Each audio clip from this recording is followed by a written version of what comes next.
कृष्णा, राधे राधे। आप सभी का स्वागत है मेरे यूट्यूब चैनल वंदना काव्य में। आज आप सुनेंगे गर्भ कथा, लेकिन आज आप कुछ अलग जानेंगे। आज आप सुनेंगे रविवार के दिन सुने जाने वाली गर्भ कथा प्रियमता। कहा जाता है कि गर्भावस्था में अगर पूरी भागवत ना भी सुन पाए, पूरी गीता का ज्ञान नहीं भी आए, तो ये रविवार के दिन गर्भ कथा की रस पान करने से आपके गर्भ में पल रहा शिशु पर रवि देवता का आशीर्वाद, सूर्य देवता का आशीर्वाद प्राप्त होता है और आपका बच्चा सूर्य देव के जैसा ही उत्पन्न होता है। प्रिय माताएं, आपसे विनती है कि वीडियो को ध्यान से सुन। आइए रसपान करते हैं गर्भ कथा। घर के आंगन में हल्की सी सुनहरी धूप फैल रही थी। बादलों के बीच से निकलते किरणों मानो माँ और उसके गर्भ में पल रहे शिशु दोनों को आशीर्वाद दे रहे थे। माँ ने अपने पेट पर हाथ रखा और मुस्कुराकर बोली, मेरे लाल, आज रविवार है, सूर्य देव का दिन। आज की कथा सिर्फ तुम्हारे लिए है। हल्की हवा कमरे में घुसी और मानो शिशु ने भीतर से कान लगा दी। माँ की धड़कनें जैसे कहानी का संगीत बनने लगी। माँ ने कहना शुरू किया, बहुत समय पहले एक स्त्री थी, नाम था सुमित्रा। उसका मन हमेशा प्रकाश की खोज करता था। हर रविवार वह सूर्यदेव को जल चढ़ाती और कहती, हे सूर्यदेव, मुझे ऐसा पुत्र दे जो प्रकाश की तरह घर को रोशन करे। कई महीनों तक उसकी प्रार्थना चलती रही। एक दिन रविवार की सुबह जब धूप बिल्कुल आज जैसी थी, सुमित्रा को भीतर एक हलचल महसूस हुई, जैसे कोई नन्हा दीपक उसके गर्भ में जल उठा। उसी दिन उसे सूर्य आशीर्वाद मिला, सूर्यवंशी, तेजस्वी, बुद्धिमान और सौभाग्य देने वाले पुत्र का।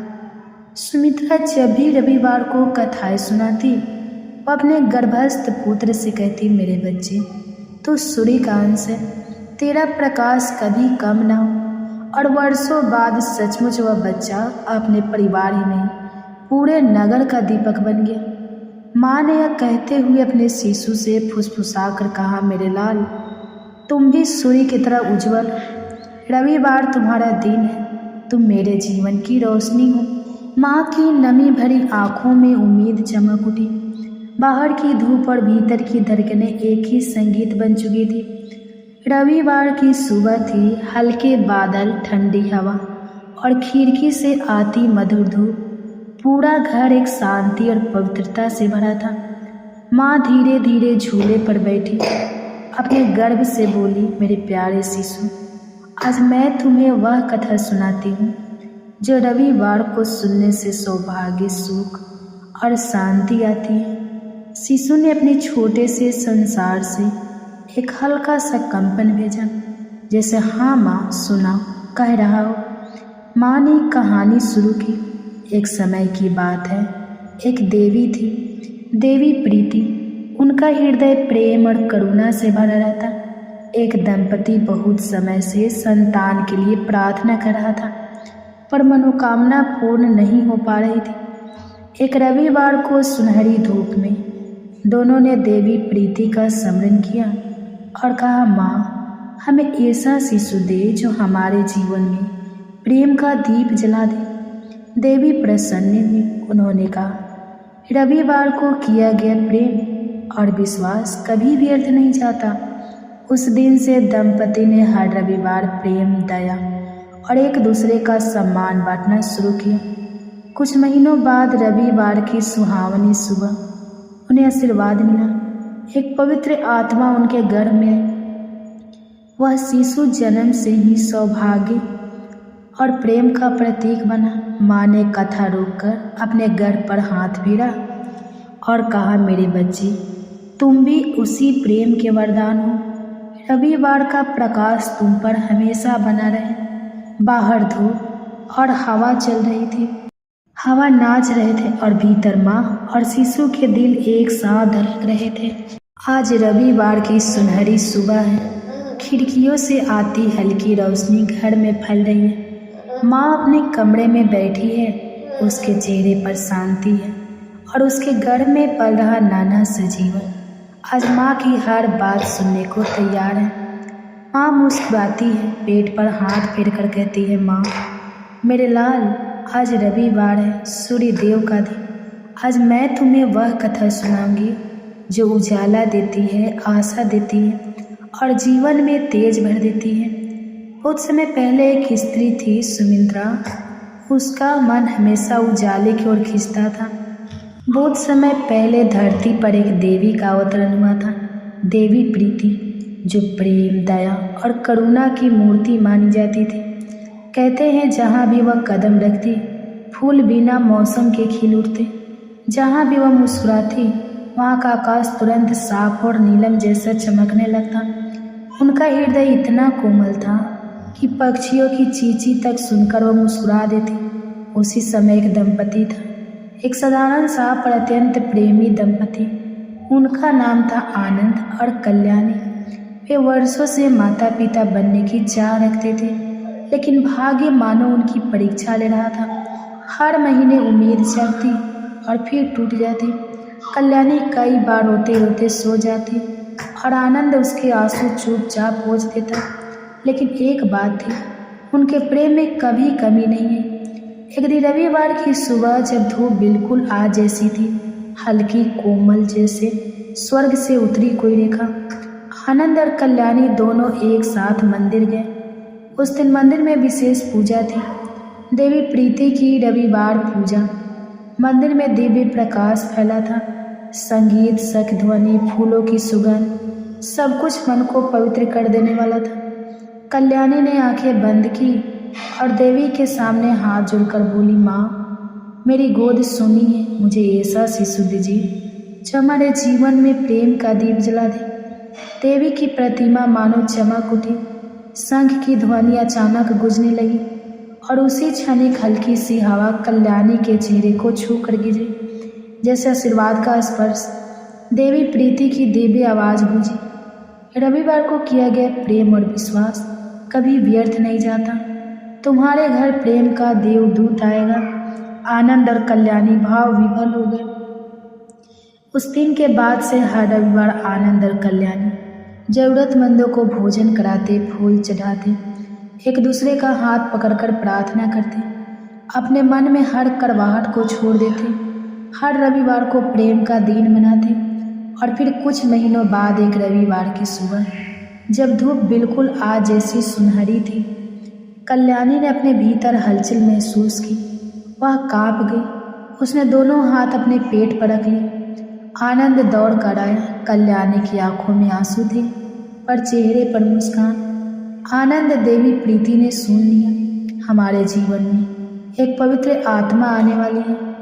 वह दिन उनके जीवन का सबसे सुनहरा रविवार बन गया। कथा सुनाते सुनाते माँ रुकती है, उसकी आवाज़ भर आती है। अपने घर पर हाथ रखकर धीमे स्वर में कहती है, मेरे बच्चे, तुम भी उसी प्रेम और आशीर्वाद का वरदान हो।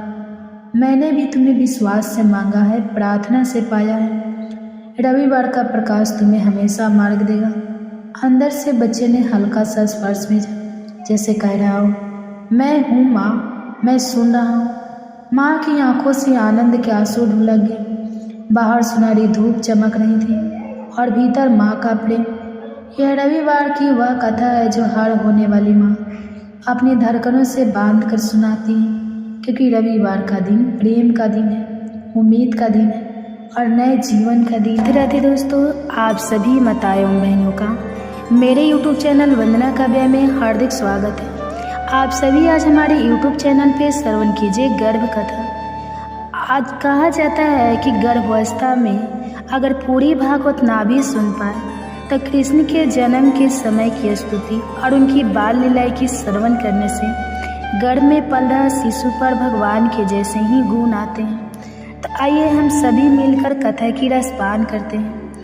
कथा शुरू करने से पहले आपसे विनती है कि चैनल को सब्सक्राइब कर लीजिए और वीडियो अच्छी लगेगी तो वीडियो को लाइक कर दें और हाँ, कमेंट्स में राधे राधे जरूर लिखिए।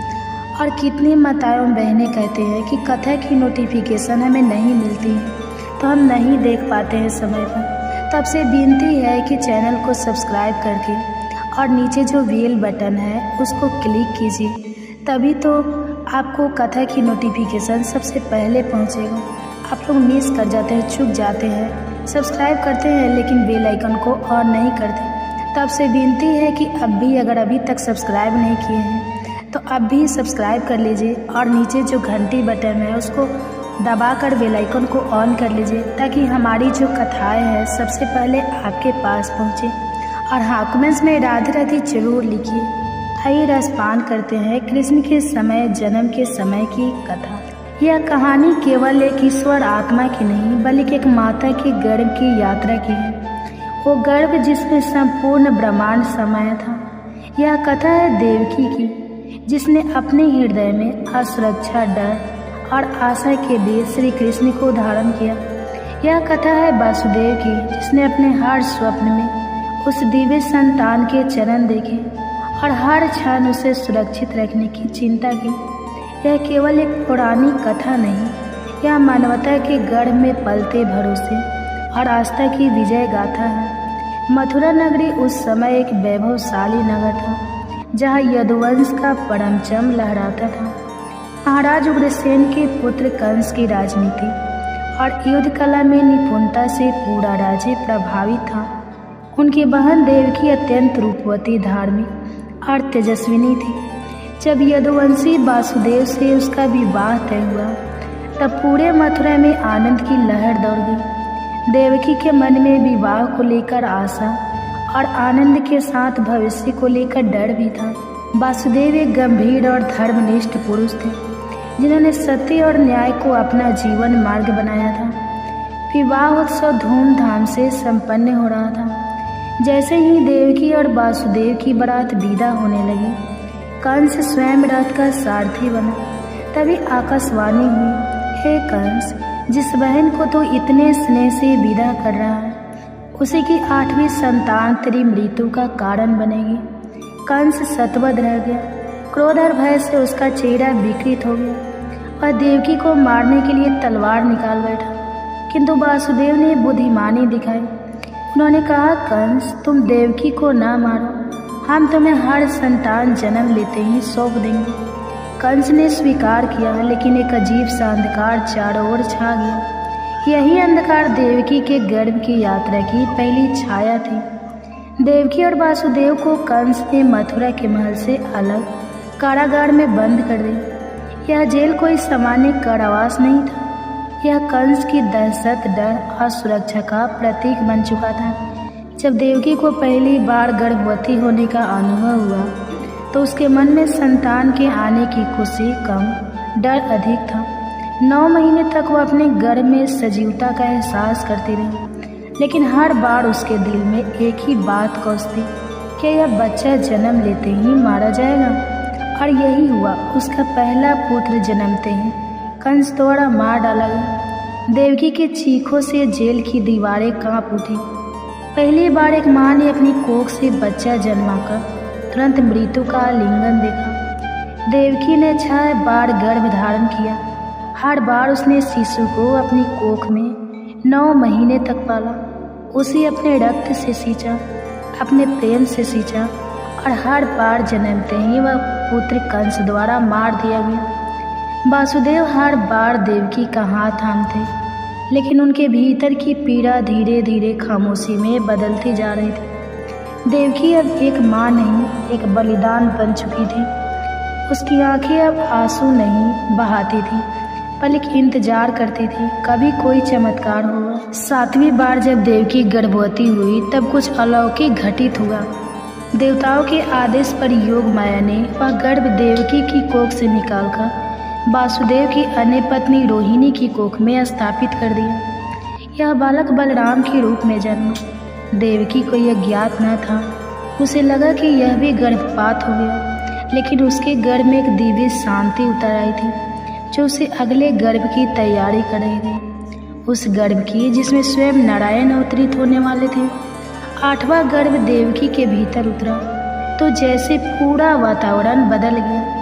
उसकी आंखों में अब दर्द नहीं, एक आंतरिक शांति थी। कंस ने पहरे और कड़े कर दिए, लेकिन देवकी और वासुदेव के चेहरे पर अब संतुलन था। इस गर्भ के दौरान देवकी को दिव्य स्वप्न आने लगे। कभी वह विष्णु के शंख, चक्र, गदा और पग देखती, कभी उसे अपने गढ़ में चमकती हुई आभा महसूस होती। वासुदेव को भी ध्यान में प्रभु के दर्शन होते। देवकी कहती, इस बार मेरे गढ़ में मृत्यु नहीं, जीवन है। मेरे भीतर कोई ऐसा है जो कंस से भी बड़ा है, जो अधर्म से बड़ा है। भाद्रपद की कृष्ण अष्टमी की मध्य रात्रि थी। मथुरा पर घने बादल थे, हवा शांत थी, लेकिन जेल के भीतर दिव्यता का सन्नाटा था। देवकी ने श्री कृष्ण को जन्म दिया। जैसे ही प्रभु का अवतरण हुआ, कारागार की दीवारें प्रकाशित हो उठी।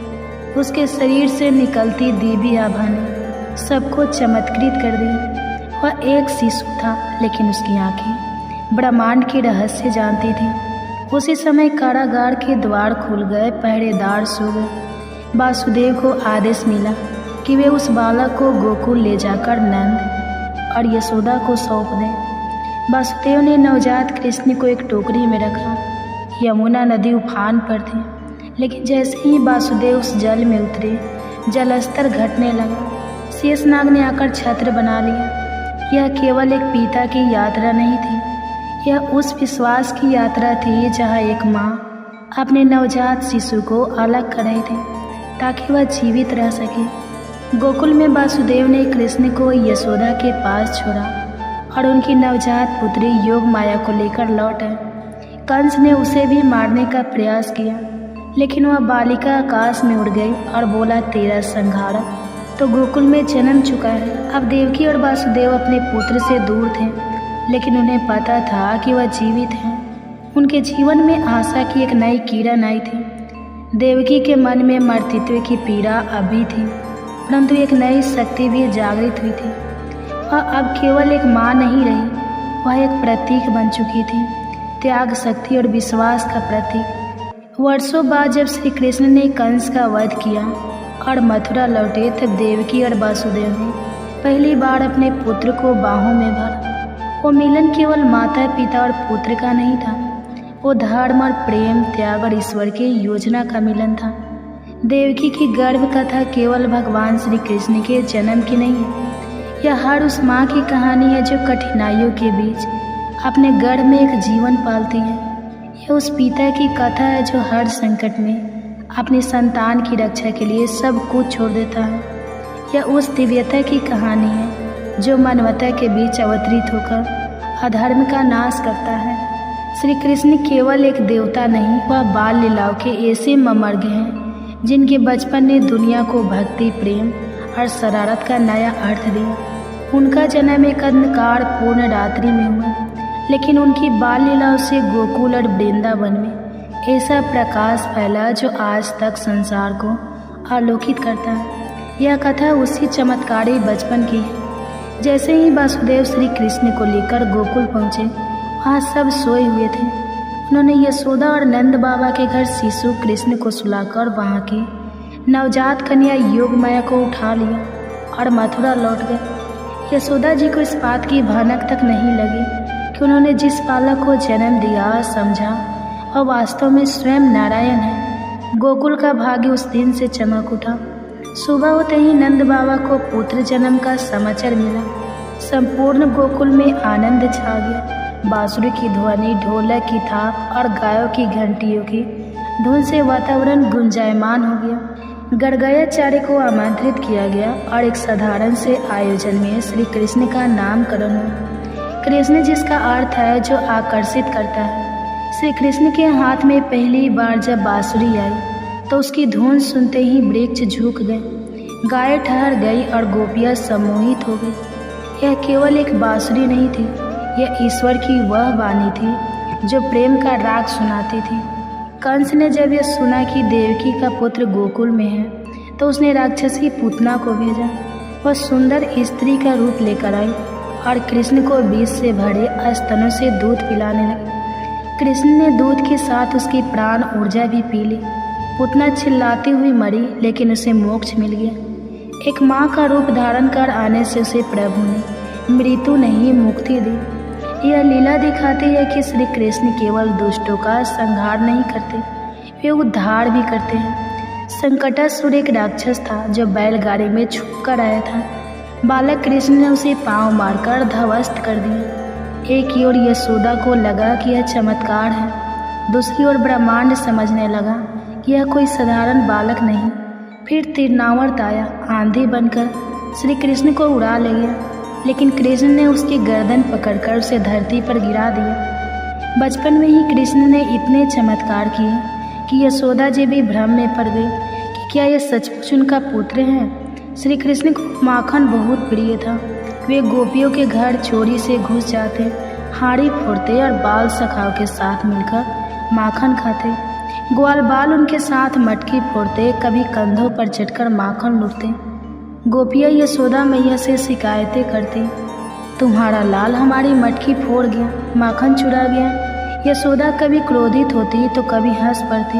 यह चोरी नहीं थी, यह वो प्रेम था जो संसार को हंसना सिखाता था। एक दिन यशोदा मैया ने देखा कि कृष्ण माखन खा रहे। वह दौड़ी, पकड़ा और उन्हें ओखल से बांध दिया, परंतु रस्सी हर बार 2 अंगुल छोटी पड़ती। यह लीला दर्शाती है कि प्रभु को बांधने के लिए केवल रस्सी नहीं, प्रेम की आवश्यकता होती है। अतः जब यशोदा का मन दया से भर गया तो कृष्ण बंध गए। यही लीला दामोदर लीला कहलाए, जहाँ प्रभु प्रेम से बंधते हैं। एक बार यशोदा जी ने कृष्ण को मीठी खाते देखा। जब उन्होंने बालक के मुंह खोलने को कहा तो कृष्ण ने अपना मुंह खोला। यशोदा ने देखा संपूर्ण ब्रह्मांड, सप्त समुद्र, तारे, ग्रह। स्वयं यशोदा भी उस मुख के भीतर वह सिहर उठी। उन्हें समझ आया कि यह कोई साधारण पुत्र नहीं, स्वयं सृष्टि करता है। इंद्र का पूजा ना करके जब कृष्ण ने गोवर्धन पर्वत की पूजा करवाई तो इंद्र को क्रोध आया। उसने मूसलाधार वर्षा भेजी। कृष्ण ने गोवर्धन पर्वत को अपनी छोटी अंगुली पर उठा लिया। वह गोकुलवासियों को उसके नीचे आश्रय दिया। 7 दिन तक बिना थके वह पर्वत उठाए रहे। इंद्र को अपनी भूल का एहसास हुआ और उन्होंने आकर क्षमा मांगी। यह लीला दिखाती है कि भगवान केवल देवताओं के पूजक नहीं, प्रकृति और जन साधारण के रक्षक भी हैं। यमुना नदी में एक विषैला नाग कलिया रह रहा था। उसकी विषैली सांसों से नदी की मछलियां मर रही थी। जल अशुद्ध हो गया था। कृष्ण ने जल में कूदकर उससे युद्ध किया और फिर उसके फनों पर नृत्य किया। कालिया ने हार मानकर क्षमा मांगी। प्रभु ने उसे आदेश दिया कि वह रामेश्वर जाए और भविष्य में किसी को पीड़ा न दे। यमुना फिर से निर्मल हो गई। कृष्ण धीरे धीरे बड़े हो रहे थे। उनकी बाल लीला अब केवल शरारत नहीं, समाज में संदेश देने वाली घटनाएं बन गई। उन्होंने पशुओं की सेवा, गायों के साथ समय बिताना, ग्वाल बालों के साथ मैत्री और गोपियों के साथ आत्मिक प्रेम से गोकुल को एक दिव्य भूमि बना दी। गोपियाँ श्री कृष्ण को केवल प्रिय नहीं, प्राण मानती थी। वे उनके दर्शन के लिए तड़पती। श्री कृष्ण ने उनके साथ रास किया, जो केवल नृत्य नहीं था, वह आत्मा और परमात्मा का मिलन था। गोपियों को कृष्ण ने कभी त्यागा नहीं, उन्होंने सबके हृदय में स्थान लिया। कृष्ण को मथुरा बुलवाया गया। यशोदा और नंद बाबा का हृदय टूटा, पर श्री कृष्ण का बाल्यकाल अब समाप्त होने को था। वे मथुरा गए, वहाँ कंस का वध किया और अपने माता पिता देवकी और वासुदेव से मिले। श्री कृष्ण का बचपन केवल घटनाओं की श्रृंखला नहीं, वह जीवन दर्शन है। उन्होंने हमें सिखाया प्रेम मक्खन चुराकर भी किया जा सकता है। न्याय छोटे सी अंगुली पर पर्वत उठाकर स्थापित किया जा सकता है। भक्ति केवल व्रत से नहीं, गोपियों जैसे संपन्न से होती है। श्री कृष्ण की बाल लीलाएं आज भी संसार को मोहती है, क्योंकि वे ईश्वर के बाल रूप की मुस्कान में सत्य छिपाए हुए हैं। तो ये थी कृष्ण की बाल लीला। अब सुनिए श्री बलराम जी की बाल लीला, धर्म का दिव्य हस्ताक्षर। जब भी यह धर्म बढ़ता है तब तक भगवान स्वयं अवतार लेते हैं। श्री कृष्ण के साथ ही धरती पर जन्म लेने वाले उनके अग्रज बलराम जी भी उसी उद्देश्य को लेकर आए। धर्म की रक्षा और असुरों का विनाश बलराम जी का व्यक्तित्व सौम्यता और शक्ति का अद्भुत संगम है। उनका बचपन भी गोकुल, वृंदावन और नंद ग्राम में कृष्ण के साथ अनेक लीलाओं से परिपूर्ण रहा। तो कथा में आगे बढ़ने से पहले एक बार आपसे विनती है कि अभी तक अगर वीडियो को लाइक नहीं किए है तो प्लीज़ जल्दी से लाइक कर दीजिए और साथ ही चैनल को सब्सक्राइब करके बेल आइकन को ऑन कर दीजिए, ताकि ऐसे ही गर्भ कथा की नोटिफिकेशन आप सबके पास पहुंचे। और हो सके तो अभी और भी मताए के पास शेयर जल्दी से कर दीजिए और हाँ, साथ ही चैनल को जल्दी सब्सक्राइब कर लीजिए। बलराम जी का जन्म एक विलक्षण चमत्कार से जुड़ा है। प्रारंभ में वे देवकी के 7वें गर्भ के रूप में उत्पन्न हुए, परंतु कंस के अत्याचारों से उन्हें बचाने हेतु भगवान ने योग माया को आदेश दिया। योग माया ने देवकी का वह गर्भ रोहिणी के गर्भ में स्थानांतरित कर दिया, जो नंद बाबा के घर रह रही थी। इसी प्रकार बलराम जी का जन्म एक दिव्य सुयोग के रूप में हुआ। गोकुल में जब रोहिणी जी ने एक तेजस्वी बालक को जन्म दिया, तब समस्त गोकुल में आनंद की लहर दौड़ पड़ी। नंद बाबा ने उसे रौद्र बल से युक्त जानकर नाम दिया बलराम। कभी कभी वे हल लेकर खेतों की ओर भाग जाते, इसी कारण उन्हें हलधर या हलायुध कहा जाने लगा। कृष्ण और बलराम केवल भ्राता नहीं, सखा भी थे। जहाँ कृष्ण शरारती थे, वही बलराम स्वयं। कृष्ण यदि माखन चुराते तो बलराम उन्हें पकड़ लेते, लेकिन फिर स्वयं भी उसी हाड़ी में मुंह डाल लेते। बाल्यकाल की यह लीला बताती है कि धर्म और प्रेम कैसे संतुलन बनाकर चलते हैं। गोकुल और वृंदावन में कई राक्षस हैं, संकटासुर, धेनुकासुर, प्रलंबासुर। जहाँ कृष्ण अपनी चतुराई से उन्हें हराते, वही बलराम अपनी असाधारण शक्ति का प्रदर्शन करते। धेनुकासुर तो तलवार का राक्षस था, बलराम ने केवल एक प्रहार से उसकी गर्दन तोड़ दी। यह लीला बताती है कि जब धर्म की रक्षा करनी हो तब शक्ति का प्रयोग भी उचित है। बलराम जी ग्वालों के स्वाभाविक नेता बन गए थे। वे गायों को चराते, खेलों में भाग लेते और सबसे प्रेम पूर्वक व्यवहार करते। कृष्ण और बलराम के साथ गोविंदपुर, गोकुल और वृंदावन की वादियाँ हंसने लगी थी। एक दिन बलराम ने अपने कंधे पर एक हल और एक मसूल उठाया। उस दिन से उनका यह रूप हलधर मूसलाधारी विख्यात हुआ। उनके हाथ में मसूल देखकर ग्वाल बाल आश्चर्य करते, तो बलराम हंसकर कहते, जिसके पास धर्म है वही वास्तव में बलराम है। एक दिन बलराम यमुना के किनारे गोपियों के साथ बैठकर क्रीड़ा कर रहे थे। उन्होंने यमुना को समीप आने को कहा, परंतु नदी ने उनका आदेश नहीं माना। बलराम ने क्रोध में आकर हल से यमुना को खींचना आरंभ किया।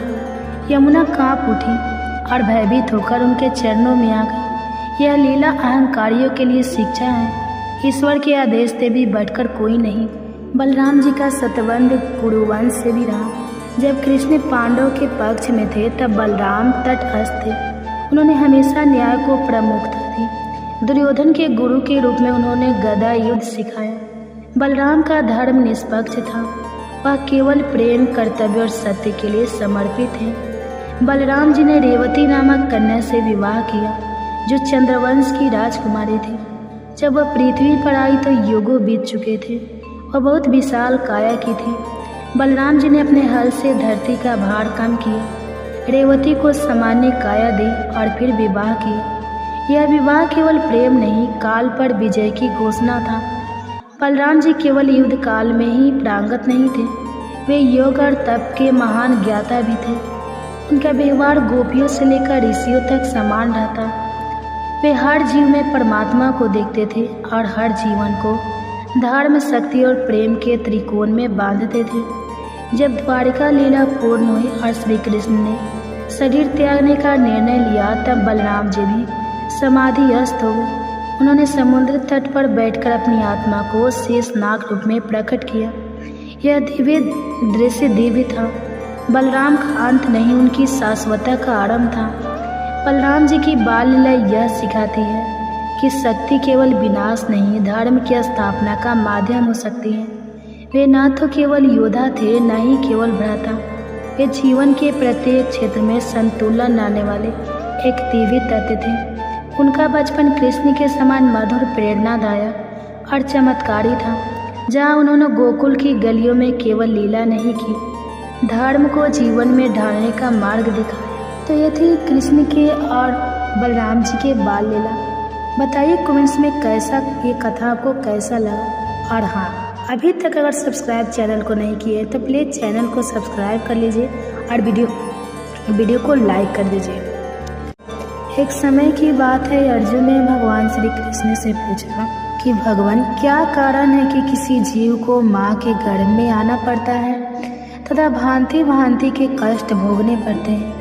ऐसा जीव किन कारणों और किन दोषों के कारण होता है। प्राणी अपने जन्म से पूर्व तो कष्ट पाता ही है। जन्म लेते समय भी उसे कष्टों से छुटकारा नहीं मिलता।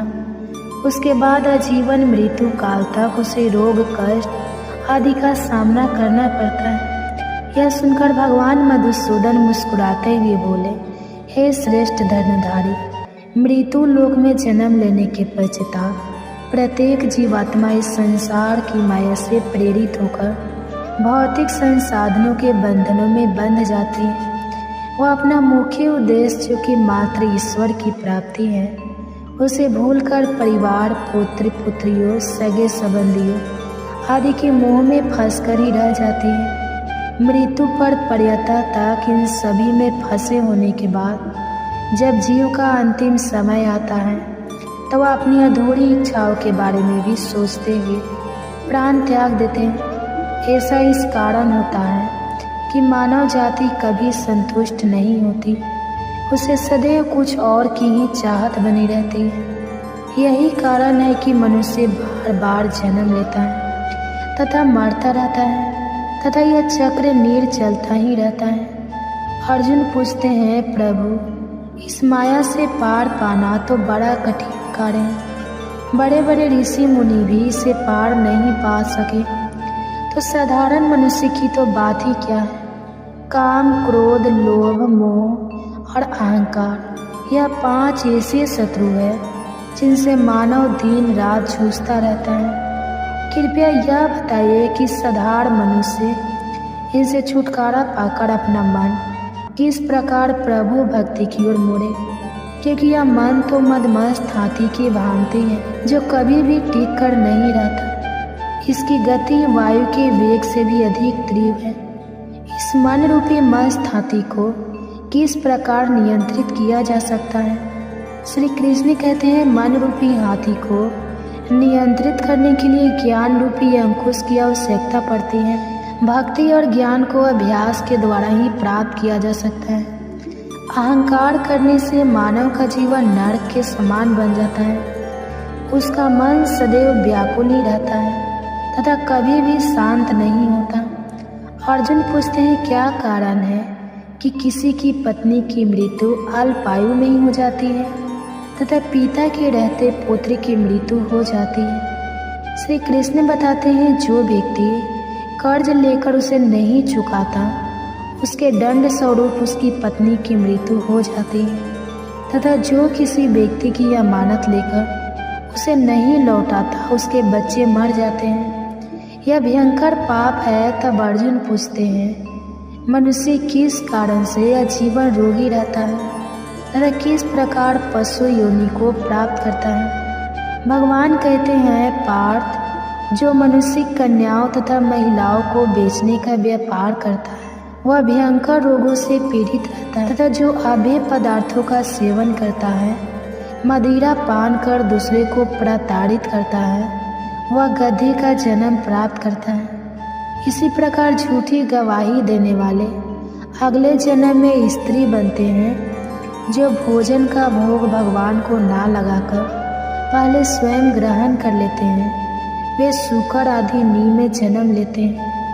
अर्जुन पूछते हैं, किन कारणों से इस जन्म में कोई धनी तथा कई वाहनों के स्वामी बनते हैं? श्री कृष्ण कहते हैं, जो मनुष्य उचित रीति नीति से स्वर्ण दान करते हैं, कन्या दान करते हैं, वे धन धान्य पाते हैं तथा जो व्यक्ति जिन्होंने कभी अन्न दान किया है वे रूपवान प्राप्त होते हैं तथा विद्या का दान करने वाले व्यक्ति विद्वान बनते हैं। इसी प्रकार संतों की सेवा करने वाले धनवान और पुत्रवान बनते हैं। अर्जुन पूछते हैं, मनुष्य धन तथा सांसारिक मोह माया में क्यों फंसा रहता है? श्री कृष्ण कहते हैं, जब प्राणी मेरी कृपा से वंचित हो जाता है तब वह सांसारिक बंधनों के मोह में आसक्त हो जाता है। संसार के समस्त बंधन नश्वान है। यही जानकर विवेकी जन इन बंधनों में फंसते नहीं है तथा इनसे दूर ही रहता है। वे जानते हैं कि लाभ हानि, जीवन मरण, यश उपयश तथा मान सम्मान सभी कुछ ईश्वर के अधीन है। संसार में घटने वाली प्रत्येक घटना परमात्मा की इच्छा से होती है। यही कारण है कि विवेकी जन सुख दुख चाहे किसी भी परिस्थिति में हो समान भाव से रहते हैं। जो मनुष्य इन सांसारिक बंधनों से दूर रहकर धार्मिक स्थलों में जाकर प्रेम तथा भक्ति भाव से मेरा दर्शन करते हैं उनका नाश नहीं होता। श्री कृष्ण अर्जुन को आगे समझाते हुए कहते हैं कि ऐसा ब्रह्मचारी तथा संयमी पुरुष जो सदैव ईश्वर की भक्ति तथा परोपकार में लगा हो उसे भी अपना गुरु बनाना चाहिए। गुरु के माध्यम से ही ईश्वर की प्राप्ति हो सकती है, अन्यथा नहीं। गुरु का निरादर करने वाला मनुष्य कभी भी ईश्वर की प्राप्ति नहीं कर सकता तथा आजीवन मृत्यु लोक में ही भटकता रहता है। ऐसे व्यक्ति का तो मुख भी नहीं देखना चाहिए। समस्त संसार में गुरु जगन्नाथ है। विद्या का गुरु काशी है तथा ब्राह्मण का गुरु सन्यासी है। सन्यासी उसे कहते हैं जो कि कभी सभी कुछ त्याग कर मुझ में रम गया हो तथा अपना सर्वस्व ही मुझे समर्पित कर दिया हो। गुरु से विमुख व्यक्ति का तो भजन भी अपवित्र हो जाता है, उसके सभी कर्म निष्फल हो जाते हैं। गुरु की सेवा करने वाले को सैकड़ों अश्वमेध यज्ञों के फल की प्राप्ति होती है। अर्जुन, जो भी इस गर्भ गीता में अंकित हम दोनों के स्वाद को सुनता सुनाता और पढ़ता है वह भी गर्भ के दुख से छुटकारा पा लेता है तथा नरक की 84 लाख योनियों के चक्र से मुक्त होकर जन्म तथा मरण से मुक्त हो जाता है। अर्थात प्रत्येक मनुष्य को इसे पढ़ना और सुनना चाहिए। ऐसा करने से भगवान श्री कृष्ण की अनुकंपा भक्त पर सदैव बनी रहती है। तो सभी मनोकामना पूर्ण होने के साथ साथ इस जन्म और पिछले जन्मों के किए गए पापों से भी छुटकारा मिलता है। बोलो जय श्री कृष्णा, राधे राधे। आप सभी का बहुत बहुत धन्यवाद। कीजिए गर्भ कथा।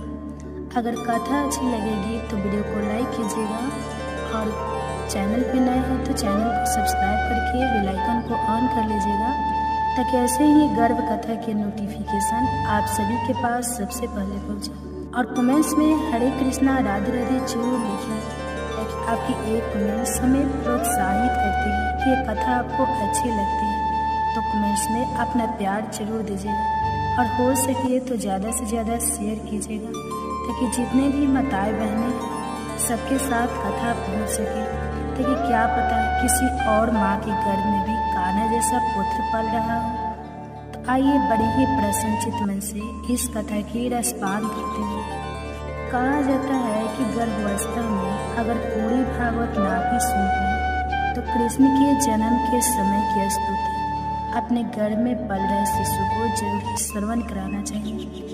कहा जाता है कि श्रवण करने मात्र से शिशु में भगवान के जैसे ही गुण आते हैं। तो क्यों न हम सभी माताएं और बहनें अपने बच्चे की जीवन मंगल कामना के लिए क्यों न गर्भ में पल रहे बच्चे को जरूर श्रवण कराएं एक कृष्ण के जन्म के समय की स्तुति और उनकी बाल लीला। तो आइए श्रवण करते हैं। युगों युगों से भक्तों के हृदय में बसे भगवान श्री कृष्ण का जन्म केवल एक सांसारिक घटना नहीं बल्कि दिव्यता का प्रकटीकरण था। इस कथा का आरंभ होता है उस क्षण से जब धरती ने अपने कष्टों से व्याकुल होकर ब्रह्मा जी के पास पुकार लगाई थी। कलयुग के आगमन से पहले पृथ्वी पर अधर्म, अत्याचार और पाप का प्रभाव बढ़ चला था।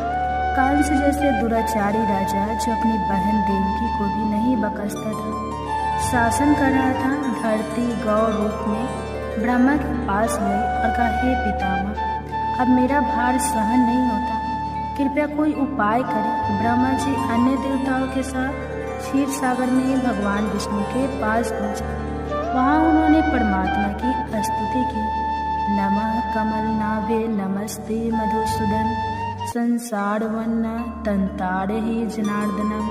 भगवान विष्णु ने ब्रह्मा को आश्वासन दिया, मैं स्वयं यदुवंश में वासुदेव और देवकी के पुत्र रूप में अवतरित होऊंगा और अधर्म का विनाश करूंगा।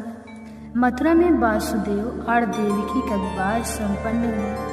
जैसे ही कंस ने आकाशवाणी सुनी, हे कंस, तेरी बहन का 8वां पुत्र तेरा वध करेगा। वह क्रोधित हो उठा और देवकी को मारने दौड़ा। वासुदेव ने उसे रोकते हुए वचन दिया कि वह उसके हाथ अपने सभी संतान सौंप देंगे। कंस ने उन्हें कारागार में डाल दिया। एक एक करके उसने 6 पुत्रों की निर्ममता से हत्या की। 7वां गर्भ बलराम थे, जिन्हें योग माया ने रोहिणी के गर्भ में स्थानांतरित कर दिया। जब 8वां गर्भ ठहरा तो सारा ब्रह्मांड शांत हो गया। देवकी का चेहरा तेज से दमक उठा। वासुदेव ने ध्यान में भगवान का ध्यान किया। उसी क्षण देवकी ने गर्भ में भगवान विष्णु ने प्रवेश किया। भगवान विष्णु का गर्भ में रहकर दिव्य स्वाद हुआ। गर्भ में भी श्री कृष्ण ने देवकी को अपने स्वरूप का दर्शन कराते रहे। देवकी ने मन ही मन प्रार्थना की, तव युगेश्वर प्रमक्रम कृते तवमेव जन्मादिभूत जगदादिभूतम तव विष्णु रक्षा प्रिलापालकोस्य प्रसिद्ध देवे से ममता में बंधनो। भगवान ने गर्भ से ही कहा, माँ तू पूर्व जन्म में भी मेरी माता थी, इस जन्म में भी मैं तेरी कोख से जन्म लेकर भक्तों का उद्धार करूँगा। अष्टमी की अर्धरात्रि को जब सब सो रहे थे, कारागार में दिव्य प्रकाश फैला। एक अद्भुत बालक प्रकट हुआ। शंख चक्र गदा पगधारी श्रीहरि स्वयं। देवकी वासुदेव ने स्तुति की, नमो देवाय अंतिताय कलाय च युगाय च प्रसिद्धि मम्मे नाथे तव त्राहि मां भयस्युतम। भगवान ने कहा, माता पिता अब मुझे गोप रूप में गोकुल ले चलो, मैं वहाँ अपनी लीलाएं करूँगा। वासुदेव ने जेल के द्वार खोले पर यमुना जी का जल मार्ग बन गए। उन्होंने बालक को लेकर गोकुल में यशोदा के पास पहुंचा और यशोदा के पुत्र को लेकर लौट आए। जेल में सब कुछ पहले जैसा हो गया। कंस ने जब 8वां संतान कन्या के रूप में देखी तो उसे भी मारना चाहा, परंतु वह योग माया रूप में आकाश में चली गई और कहा, तुझे मारने वाला गोकुल में पल रहा है।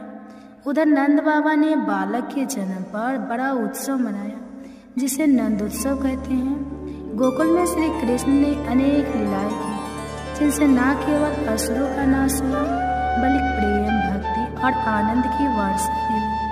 कंस ने बालक को मारने के लिए पूतना राक्षसी को भेजा। वह सुंदर स्त्री का रूप लेकर श्री कृष्ण को स्तनपान कराने आई, परंतु श्री कृष्ण ने उसके प्राण ही चूस लिए। पूतना मुक्त हो गई। गोकुल में सब चकित रह गए। 6 महीने के बालक कृष्ण को जब पाँव से झूले में लटकाया गया, तभी संकटासुर रथ के रूप में आया। कृष्ण ने अपने पाँव की ठोकर से उसे चूर कर दिया। कंस ने एक और दैत्य त्रिनावृत को भेजा, जो आंधी बनकर कृष्ण को उठाकर ले गया, पर श्री कृष्ण ने उसे ही आकाश में घुमाकर पृथ्वी पर पटक दिया। जैसे जैसे श्री कृष्ण बड़े हुए, उन्होंने ग्वाल बालों संग माखन चोरी की। गोपियाँ उनसे रुष्ट होती, परंतु मन ही मन उनका माधुर्य देखकर मोहित हो जाती। कन्हैया की माखन चोरी सबके मन को भाई। उसकी बाल लीलाएं प्रेम से बरसाएं। एक बार यमुना में कालिया नाग ने विष फैला दिया था। श्री कृष्ण ने वहां कूदे और अपने चरणों से उस पर नृत्य कर उसे पराजित किया। गोकुलवासियों ने श्री कृष्ण का जयकार किया। इंद्रदेव के घमंड को चूर करने के लिए कृष्ण ने गोवर्धन पर्वत को अपनी छोटी अंगुली पर उठा लिया और 7 दिन तक सभी गोकुलवासियों को वर्षा से बचाया। गोवर्धन गिरिधारी गोकुल के रखेवाले, 7 दिन तक अडिग रहे प्रभु की महिमा न्यारी। श्री कृष्ण का जन्म केवल एक बालक का जन्म नहीं था, वह धर्म की पुनः स्थापना का संकल्प था। उनका प्रत्येक कृत्य पूतना वध से लेकर गोवर्धन धारा तक जीवन में धर्म भक्ति और प्रेम की स्थापना का प्रतीक है। देखिए वासुदेव की पीड़ा, यशोदा का वात्सल्य, ग्वाल बालों की मित्रता, गोपियों का प्रेम, सब मिलकर इस गर्भ कथा को एक दिव्य रूप देते हैं। कृष्ण की गर्भस्थली से लेकर उनकी बाल लीलाओं तक की यह कथा आज भी श्रद्धा से सुनी जाती है। यह केवल भूतकाल नहीं, वर्तमान का भी मार्गदर्शन है। जीवन में जब अंधकार हो तो कृष्ण जन्म की वह रात्रि याद करें, जब दिव्यता ने अंधकार में जन्म लेकर सारा संसार आलोकित कर दिया। जब जब धर्म की हानि और अधर्म का उत्थान होता है, तब तो भगवान इस धरती पर अवतरित होते हैं। द्वापर युग में जब अधर्म अपनी चरम सीमा पर पहुंचा, तब श्रीहरि ने 2 रूपों में जन्म लिया, एक माता देवकी की कोख से और दूसरा माता रोहिणी की गोद से। ये दोनों थे कृष्ण और बलराम। यह कथा केवल जन्म की नहीं बल्कि उस दिव्य लीला की है जिसमें वात्सल्य, वीरता और प्रेम का अद्भुत समन्वय है।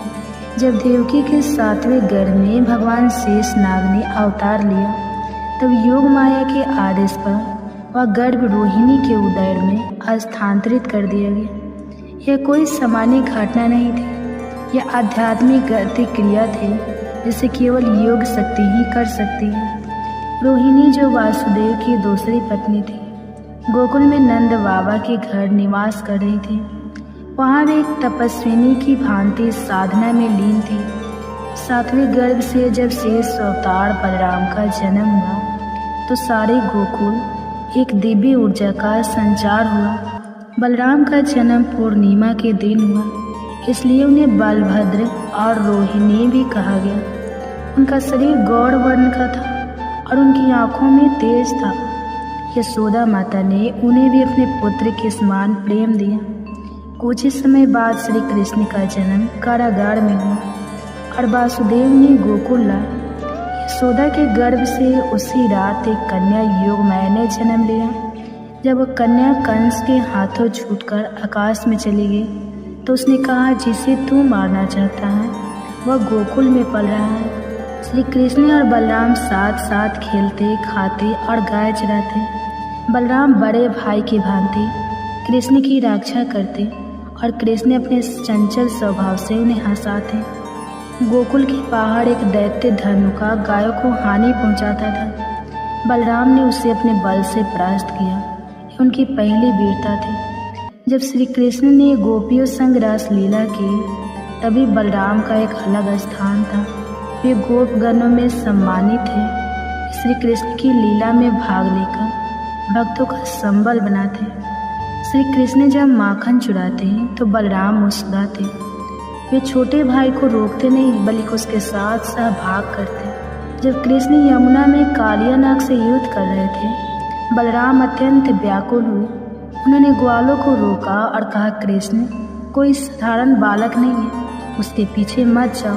और जब उन्होंने देखा कि कृष्ण नाग पर नृत्य कर रहे हैं, तो वे हंसे और बोले, अब मैं निश्चित हूँ। गोकुल के संकीर्ण गालियों से निकलकर ये दोनों भ्राता वृंदावन में आए। वहाँ दोनों ने राक्षसों का संहार किया, बाकासुर, आघासुर और प्रलंबासुर। प्रलंबासुर बलराम को अपने कंधे पर बैठाकर भागा। बलराम ने उसे पराजित किया। जब कृष्ण ने गोवर्धन उठाया, तब बलराम ने पूरे ग्राम में सभी को सुरक्षित स्थानों पर पहुंचाया। वे सेवजनकर्ता की भूमिका में थे। एक दिन अक्रूर जी दोनों भाइयों को लेकर मथुरा ले गए। रास्ते में यमुना तट पर रथ रुका और अक्रूर ने दोनों को प्रणाम किया। कृष्ण ने कंस का वध किया और बलराम ने चाणूर नामक पहलवान को पराजित किया। इस गर्भ कथा में जहाँ श्री कृष्ण दिव्यता और प्रेम के प्रतीक है, वही बलराम संबत और शौर्य के प्रतीक है। एक वात्सल्य की मूर्ति है तो दूसरा वीरता की। दोनों मिलकर हमें यह सिखाते हैं कि ईश्वर की शक्ति केवल चमत्कारों में नहीं बल्कि भाईचारे, कर्तव्य और सेवा में भी है। श्री कृष्ण और बलराम की लीला आज भी हृदय में जीवंत है। उनका प्रेम, उनकी बाल लीलाएं, उनकी वीरता सब मिलकर जीवन को दिशा देते हैं। जय बलराम, जय कृष्ण। भक्ति ही है सच्चा जीवन। गर्भ कथा। अगर ये कथाएं आपको अच्छी लगेगी तो वीडियो को लाइक कीजिए और कमेंट बॉक्स में हरे कृष्णा जरूर लिखिए। और हमारे चैनल पे नए हैं और हमारी आवाज़ आज पहली बार सुन रहे हैं तो हमारे चैनल को सब्सक्राइब करके बेल आइकन को ऑन कीजिए ताकि ऐसे ही वीडियो की नोटिफिकेशन सबसे पहले आपके पास पहुंचे। तो चलिए आइए श्रवण करते हैं गर्भ कथा, जिसे प्रेगनेंसी में हर गर्भवती माता को जरूर श्रवण करना चाहिए। कहते हैं कि व्यक्ति योगिया के साथ योगी और भोगियों के साथ भोगी बन जाता है। व्यक्ति को जीवन के अंतिम राहों में उसे कौन सी गति मिलेगी, यह भी उसकी संगति पर ही निर्भर करता है। संगति का जीवन में बहुत गहरा प्रभाव पड़ता है। संगति से मनुष्य जहाँ महान बनता है, वहीं बुरी संगति से उसका पार्टनर भी हो जाता है। और आज संतान को ऐसे ही एक प्रेरक प्रसंग के बारे में सुनाए, जो उसे बताएगी कि जीवन में अच्छा साथ होने का कितना ज़्यादा फायदा होता है। आइए कथा को प्रारंभ करें। सभी माताएं शांत भाव से बैठ जाए, अपने दोनों हाथ अपने गर्भ पर रख ले, कोमलता से अपनी आंखें बंद कर ले और अपनी संतान से कहे, आओ मेरे बच्चे, मैं तुम्हें एक कथा सुनाती हूँ। एक बार की बात है, राजकुमार को तोता पालने का मन किया। राजा को बताया गया। तब राजा ने अपने मंत्रियों से कहा, मंत्रीवर, राजकुमार को एक तोता पालने का मन है, जाकर आज शाम तक ही कहानी से तोता लेकर आओ। तोता एकदम से तो कहानी मिलता नहीं था, इसलिए मंत्री एक संत के पास गए और कहा, भगवान, राजा साहब एक तोता लेने की जिद कर रहे हैं, आप अपना तोता दे दो तो बड़ी कृपा होगी। संत ने कहा, ठीक है, ले लो। राजा ने सोने के पिंजरे में बड़े स्नेह से तोता की सुख सुविधा का प्रबंध किया। तो तब ब्रह्मा मुहूर्त में बोलने लगा तोता, जय श्री राम, ओम तत्सव, ओम तत्सव। उठो राजा, उठो महारानी, दुर्लभ मानव तन मिला है, यह सोने के लिए नहीं है, भजन करने को मिला है। राजा परिवार बड़े सवेरे उठकर उसकी बातें सुना करता था। राजा कहते थे कि तोता क्या मिला, हमें तो एकांत ही मिल गया। पर हर जीव की एक निश्चित आयु होती है। एक दिन वह तोता मर गया। राजा, रानी, राज परिवार और पूरे राज्य में हफ्तों तक शोक मनाया गया, झंडा झुका दिया गया। किसी प्रकार राज परिवार ने शोक का वर्णन किया और राजकाज पे पुनः गए। राजा साहब ने कहा, मंत्रीवर, खाली पिंजरा सूना लगता है, एक और तोता की व्यवस्था की जाए। मंत्री ने इधर उधर देखा, एक कसाई के यहाँ वैसा ही बहुत तोता पिंजरे में टंगा देखा। मंत्री ने कहा कि राजा साहब चाहते हैं कि यह तोता उन्हें मिले। तब कसाई ने बोला कि ठीक है। कसाई वाला तोता राजा के पिंजरे में पहुंच गया। राज परिवार बहुत प्रसन्न था। सबको लगा कि वही तोता जीवित होकर चला आया है। दोनों की नासिक, पंख, आकर, चितवन सब एक जैसे थे। लेकिन बड़े सवेरे तू तो इस प्रकार राजा को बुलाने लगा जैसे वह कसाई अपने नौकरों को उठाता था। उठ हरामी के बच्चे, पढ़ा हुआ है साला, एक दो चप्पल की लगाऊंगी तभी समझ आएगी। चल उठ जा यहाँ से, मेरे लिए अंडे ला और फिर मुर्गियों को काट। कमीने यही बात को बार बार दोहराने लगा। राजा को इतना क्रोध आया कि उसने तोता को पिंजरे से निकाला और गर्दन मरोड़ के केले के बाहर फेंक दिया। मेरे बच्चे वे दोनों तोता सेज भाई थे, पर एक ही गर्दन मरोड़ दी गई तो दूसरे के लिए झंडा झुका दिए गए। भंडारा किया गया, शोक मनाया गया। आखिर भूल हुई तो कहाँ हुई? अंतर था दोनों की संगति का। मेरे बच्चे, हम सभी को यह मानव तन समाज रूप से मिला है। बच्चे, हम सभी को यह तनाव, मानव जाति सब समाज रूप से मिला है। पर कोई उसे जीवन में ऐसे काम कर जाते हैं कि उन्हें सदियों तक सब याद रखते हैं। तो कहानी कुछ लोग ऐसे भी होते हैं जिससे उनके माता पिता, परिवारजन की तंग आ जाते हैं। तो इसलिए कहा जाता है कि हम सदैव अच्छे लोगों का, अच्छी किताबें का संग करना चाहिए। वही हमारे जीवन की गाड़ी को सही रास्ते पे ले जाते हैं और अंत समय हमारी गति को कम करते हैं। कबीर दास जी ने बड़े ही सरल शब्दों में कहा है, कबीर तन पंछी भाया, जहाँ मन तहाँ उड़ी जाए। जो जैसी संगति करे सो पैसा फल वैसा ही पाए। अर्थात कबीर दास जी कहते हैं कि हमारा तन एक पक्षी की तरह है, उसके पास आज़ादी भी है। वह चाहे जिस दशा में उड़ सकता है, पर उसे यह समझना चाहिए कि वह जहाँ जाएगा, उनकी संगति करेगा, उसे अपने जीवन में वैसे ही परिणाम मिलेंगे। इसलिए हमें ध्यानपूर्वक एक एक काम बढ़ाना चाहिए। अपनी संगति पर सदैव पैनी नज़र रखनी चाहिए। मेरे बच्चे, चलो अब आज के लिए इतना ही। अब तुम कृष्ण की वाणी सुनो। श्री कृष्ण कहते हैं किसी भी व्यक्ति के अपने जीवन में सफल ना होने के सबसे मुख्य कारण होते हैं खुद पर भरोसा ना होना। जीवन में वही व्यक्ति सफल होता है जिसे खुद पर भरोसा हो। जिस व्यक्ति को खुद पर भरोसा नहीं है वह कभी भी सफल नहीं हो सकता।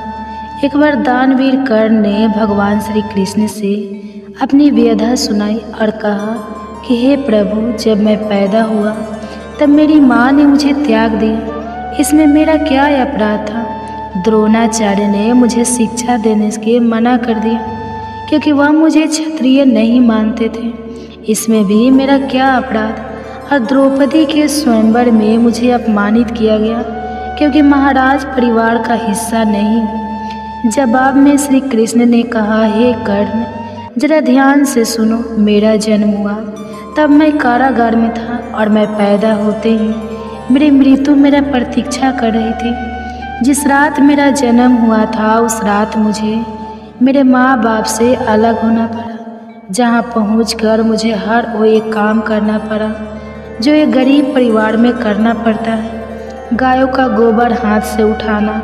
जब मैं चल नहीं सकता था तब मुझ पर प्राण घातक हमले किए गए। मुझे मारने की बार बार कोशिश की गई। न मेरे पास बचपन में शिक्षा थी, न ही महल था, न कोई गुरुकुल था, न कोई विशाल सेना थी, लेकिन तब भी मेरे मामा मुझे उनका सबसे बड़ा शत्रु मानते थे। मेरा भी जीवन कई चुनौतियों से गुजरा है। यह बात इतना महत्वपूर्ण नहीं है कि जीवन में कितनी बार अपमानित होना पड़ रहा है, पर यह महत्वपूर्ण है कि आप उस अपमान का जवाब कैसे दे रहे हैं। आपके पास ज्ञान है जिसका आप इस्तेमाल कर पा रहे हैं और इन सब चुनौतियों को पार करके कैसे आगे बढ़ते हैं, यह सब बात सबसे अधिक महत्वपूर्ण है। जब कुछ किताबों से ही सीखने को नहीं मिलता, कुछ मतलबी लोगों से भी बहुत कुछ सीखने को मिलता है। गलती उसी से होती है जो मेहनत से काम करता है। निकम्मे की ज़िंदगी में तो दूसरे की बुराई खोजने में ख़त्म हो जाती है। इज्जत इंसान की नहीं होती है, ज़रूरत की होती है। ज़रूरत ख़त्म तो इज्जत ख़त्म। बोलना सीखिए वरना ज़िंदगी भर सुनना पड़ेगा। उड़ने में बुराई नहीं है, आप भी उतना ही उड़े जहाँ से ज़मीन साफ दिखाई देती है। सिर्फ वो लोग आपकी परवाह करते हैं जो आपको तब भी सुन सकते हैं जब आप चुप होते हैं। चिंता उतनी करिए जितने में काम हो जाए, उतना नहीं कि ज़िंदगी तमाम हो जाए। आप अपने शब्दों को चाहे जितनी भी समझदारी से बोलिए, लेकिन सुनने वाला अपनी योग्यता और अपने मन के विचारों के अनुसार उसका मतलब निकालता है। यकीन करो, जो तुम्हें भूल चुका है वो भी याद करेगा, बस उसके मतलब के दिन आने दो। कहानी ज़िंदगी की यही है कि इसमें मनचाहा किरदार नहीं मिलता। ज़िंदगी तो अपने दम पर ही जाती है, दूसरे को कंधे पर तो सिर्फ जनाजे उठाए जाते हैं। आपकी मुस्कान आपके चेहरे पर भगवान के हस्ताक्षर हैं। उसे अपने आंसुओं से ढूंढ ले या क्रोध से मिटने ना दे। कोई भी व्यक्ति हमारा मित्र या शत्रु बनकर संसार में नहीं आता। हमारा व्यवहार और शब्द ही लोगों को मित्र और शत्रु बनाता है। जो व्यक्ति हर वक्त दुख का रोना रोता है, उसके द्वार पर खड़ा सुख बाहर से ही लौट जाता है। जिसके पास उम्मीद और आस है वह जिंदगी के हर इम्तिहान में पास है। हर कोई अपना नहीं होता और यही सच है। कितने अजीब है यह जमाने के लोग खिलौना छोड़कर जज्बातों से खेलते हैं। महान दिमाग विचारों की चर्चा करता है, औसत दिमाग घटनाओं की चर्चा करता है और छोटा दिमाग लोगों की चर्चा करता है। अहंकार ना पालिए, वक्त के समंदर में कई सिकंदर डूब गए। इन 5 जगहों पर हमेशा चुप रहिए। पहला, जहां आपके शब्दों की कोई कीमत नहीं। दूसरा, जहां बोलने के बाद आपको पछताना ना करना पड़े। तीसरा, अगर आपके बोलने से किसी का दिल दुखता है। चौथा, अगर आप गुस्से में हो, क्योंकि गुस्से में इंसान बिना सोचे समझे कुछ भी बोल देता है। और पांचवा, जहां आपकी समझदारी से कोई सुनने वाला ना हो। किसी का कष्ट देखकर अगर तुम्हें भी कष्ट होता है तो समझ लेना तुम्हारी आत्मा में परमात्मा विराजमान है। सिर्फ सुकून ढूंढिए, ज़रूरतें कभी पूरी नहीं होती। ज़िंदगी में सारा झगड़ा ख्वाहिशों का है। ना तो किसी को गम चाहिए और ना ही किसी को कम चाहिए।